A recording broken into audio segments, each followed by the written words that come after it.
Saúde, galera.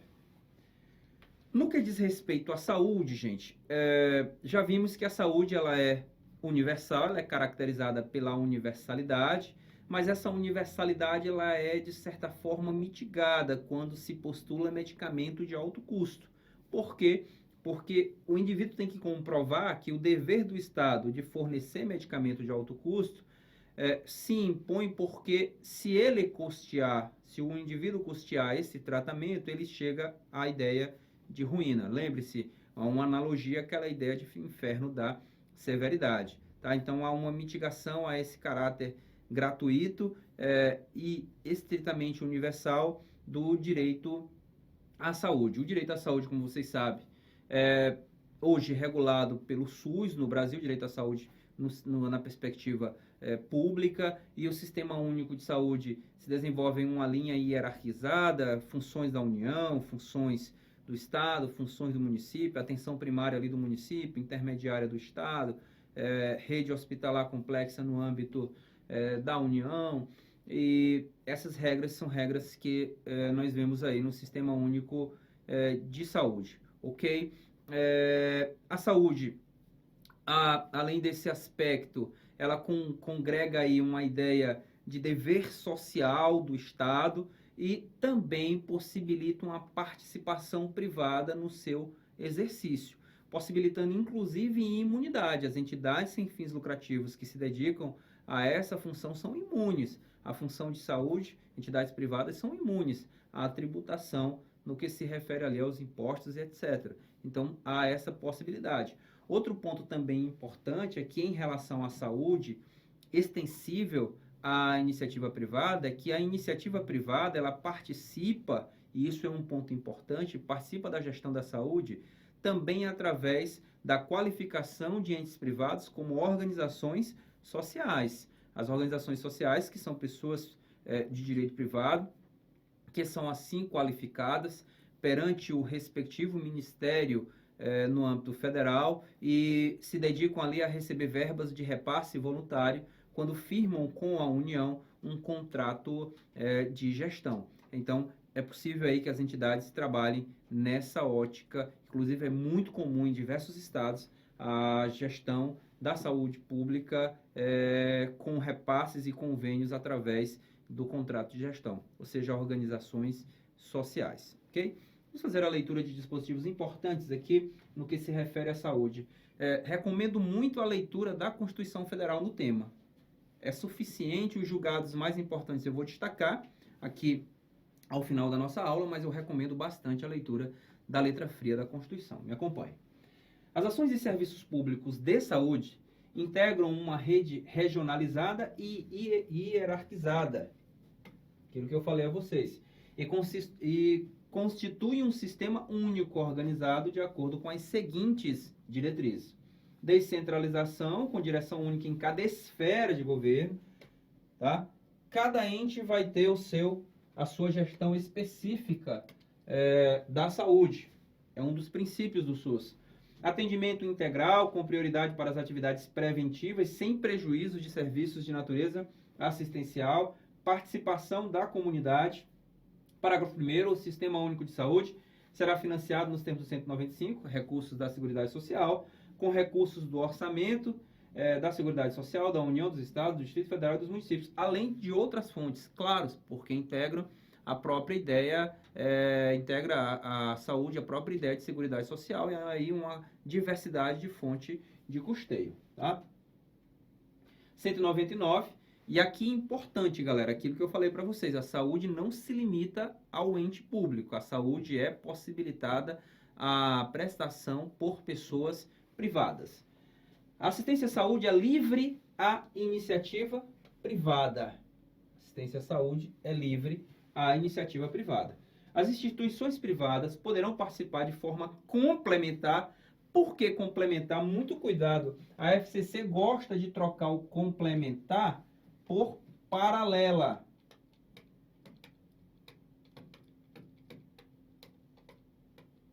Paralela significa uma atuação igualitária. Está errado. Não é paralela à atividade privada. O fornecimento essencial da saúde se dá por ato do poder público. E a iniciativa privada o complementa. Muito embora na prática nós tenhamos a essência da saúde sendo prestada pela iniciativa privada e, de certo modo, uma complementação sendo prestada pelo poder público. O que nós podemos ver é que hoje, por exemplo, quem não detém um plano de saúde praticamente fica à margem, é uma dificuldade muito grande. Muito embora tenhamos uma melhora significativa no critério de saúde pública nos últimos anos, tá? Do Sistema Único de Saúde, segundo diretrizes desse, mediante contrato de direito público ou convênio. Geralmente, o que nós temos aqui, galera? Contrato de gestão. Eu falei a vocês. Contrato de gestão. E, geralmente, o que nós temos aqui? Através de organizações sociais, tá? OS, que é através de contrato de gestão é que estabelece esse repasse voluntário, quando, na realidade, as próprias entidades podem exercer também, por iniciativa própria, independentemente de contrato de gestão, mas sob supervisão do Ministério da Saúde, as atividades de saúde. É vedada a destinação de recursos públicos para auxílio ou subversão das instituições privadas com fins lucrativos. Qual é a interpretação ao contrário senso? Se não tiver fim lucrativo, como o quê? OS. Por exemplo, é possível repasse de verbas voluntárias por parte do Estado, ok? É vedada a participação direta ou indireta de empresas ou de capitais estrangeiros na assistência à saúde, salvo em caso em que a lei assim estabelecer. Importante esse dispositivo, guardem ele. Costuma cair bastante em prova. A lei disporá sobre as condições e os requisitos que facilitem a remoção de órgãos, tecidos e substâncias humanas para fins de transplante, pesquisa, tratamento, bem como a coleta, processamento e transfusão de sangue e seus derivados, sendo vedado todo e qualquer tipo de comércio em relação ao tema. Lembre-se, o Código Civil até permite a disposição econômica, a disposição livre de parte do seu corpo, tá? No entanto, a partir da lógica da própria Constituição Federal, essa disposição jamais poderá se dar com uma finalidade essencialmente econômica. Entendido, galera? Muito bem. Demais dispositivos, chamo meu aluno para fazer a leitura complementar de sua Constituição. Os pontos mais relevantes pertinentes à saúde estão aqui retratados. E como o tema, no que se refere ao elemento essencial, é tratado pela jurisprudência, meu aluno? Vou trazer agora para vocês. Recurso repetitivo no âmbito do STJ e recurso extraordinário com repercussão geral no âmbito do Supremo Tribunal Federal. Temas bastante importantes e eu não tenho dúvida, meu aluno estará na sua prova. Portanto, eu peço a sua atenção, peço um pouquinho de sua paciência para que nós possamos ver com calma o assunto que agora explanarei. Certo? Vamos comigo. Primeiro julgado interessante do Supremo Tribunal Federal. Pulverização de áreas com utilização de inseticidas para fins de Aedes aegypti. Pode um município simplesmente decidir pulverizar áreas com inseticidas para fins de combater a dengue sem a autorização dos órgãos ambientais competentes? Supremo Tribunal Federal entendeu que não, galera. Muito embora essa atividade seja de interesse local, inclusive o município detém a prerrogativa de ter agentes comunitários de combate a endemias. Então, embora exista isso, não há essa liberdade absoluta do município, sendo indispensável a participação dos órgãos de controle ambiental. Foi o que decidiu o STF. Isso ficou pacificado na seguinte tese: pulverização de áreas de inseticida contra a Aedes aegypti precisa de autorização prévia de autoridades sanitárias e ambiental e comprovação científica. Olha que interessante ainda, e comprovação científica da eficácia da medida, porque, ao contrário de melhorar a situação, essa circunstância pode, de certo modo, até mesmo contribuir para um dano maior. Quer dizer, aquela ideia de externalidade, externalidades positivas e externalidades negativas. É possível que tenhamos, com um inseticida, para combater uma linha ali, um mosquito, etc., acabar gerando mais prejuízos do que benefícios. O que quer dizer, podemos ter mais externalidades negativas do que externalidades positivas, e a partir disso ter um prejuízo social relevante. Por isso a necessidade de controle efetivo no âmbito do município e dos órgãos ambientais gerais, estadual, por exemplo. Tá bom? 2. Julgado importantíssimo, galera. Eu nem preciso falar, mas veja o que diz aqui um precedente em repetitivo do STJ.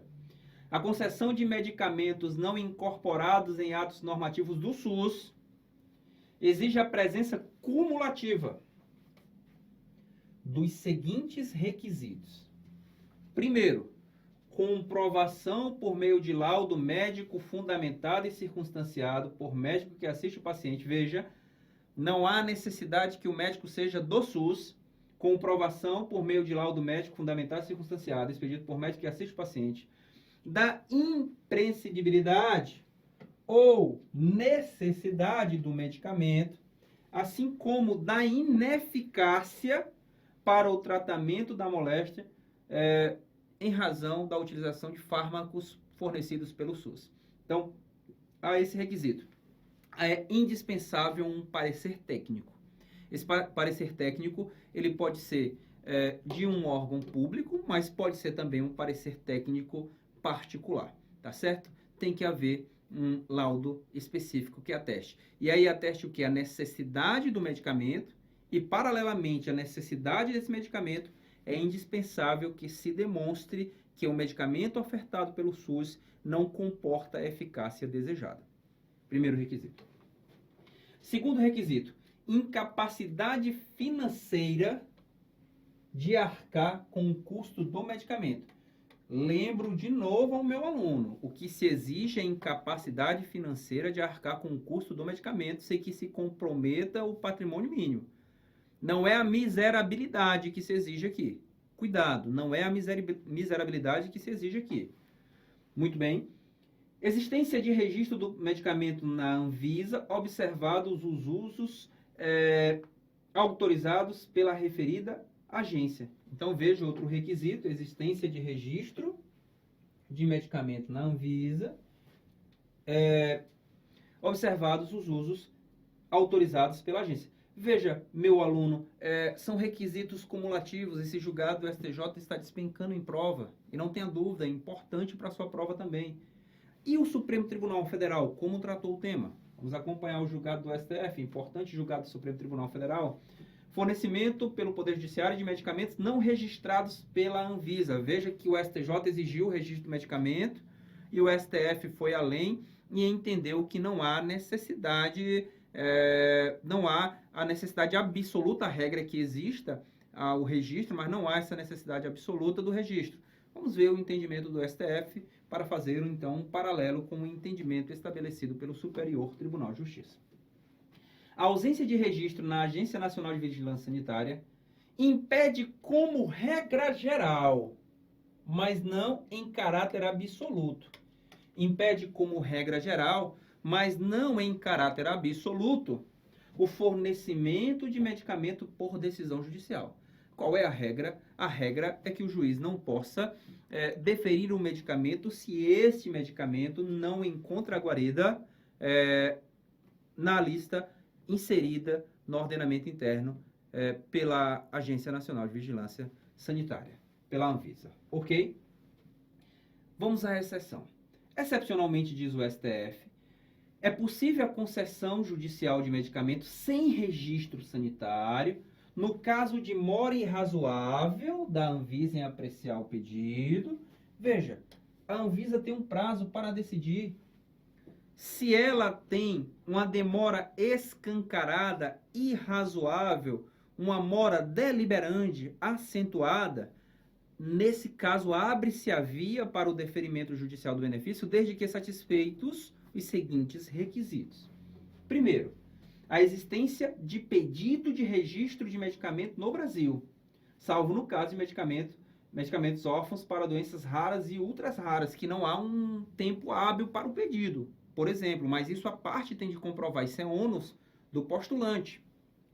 Segundo requisito, a existência de registro do medicamento em renomadas agências internacionais no exterior, o que faz presumir que aquele medicamento tenha alguma viabilidade científica e prática. Por isso, a análise fática empírica comparativa, se os Estados Unidos deferiu, é viável que o Brasil defira. Se a Alemanha deferiu, é viável que o Brasil também defira. Então, portanto, deve-se comprovar essa viabilidade a partir do direito comparado.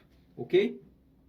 A inexistência de tratamento substitutivo já registrado no Brasil. E o STF falou a inexistência de substituto terapêutico com registro já no Brasil. E aí a doutrina acrescenta um detalhe, e no julgado do STF também constou essa observação. Não é simplesmente haver um substituto, é haver um substituto que tenha eficácia, tá? Que tenha eficácia, certo? Que tenha eficácia, ok? Esses são os requisitos estabelecidos para o Supremo Tribunal Federal. Aí abriu-se um debate também interessante e importante em saber onde serão julgadas essas demandas relativas à saúde. Nós sabemos, pessoal, que a saúde ela expressa um dever do poder público, carregando, portanto, uma solidariedade constitucional entre os entes federativos. A competência é comum em matéria de saúde pública, como é em matéria ambiental, como é em matéria consumidor, por exemplo. Com isso, seria possível demandar na Justiça Estadual, demandar na Justiça Federal. O que vai, em regra, fixar a competência? Os entes que estarão no polo passivo da demanda. Se o polo passivo da demanda contar com município e estado, por exemplo, a competência é da Justiça Estadual, tá? Competência da Justiça Estadual. Se contar com a União, a competência é da Justiça Federal. Agora, há uma questão interessante aí, galera. Em todo e qualquer caso, quando se discutir fornecimento de medicamento não incluído ou inserido no ordenamento jurídico interno pela Anvisa, como a Anvisa caracteriza uma entidade pública federal de direito público, só a Justiça Federal pode julgar essa demanda. E aí pouco importa a circunstância, se é fornecimento de medicamento não inserido em lista da Agência Nacional de Vigilância Sanitária, autorizado pela Anvisa, inserido no ordenamento jurídico pela Anvisa, a competência será sempre da Justiça Federal. Sempre. Nos outros casos, olha-se quem está no polo passivo da demanda. Aí há uma questão também interessante, caríssimos, em relação à própria ideia de chamamento ao processo. Se a ação é manejada exclusivamente contra o município, por exemplo, o município não pode chamar a União e o Estado ao processo.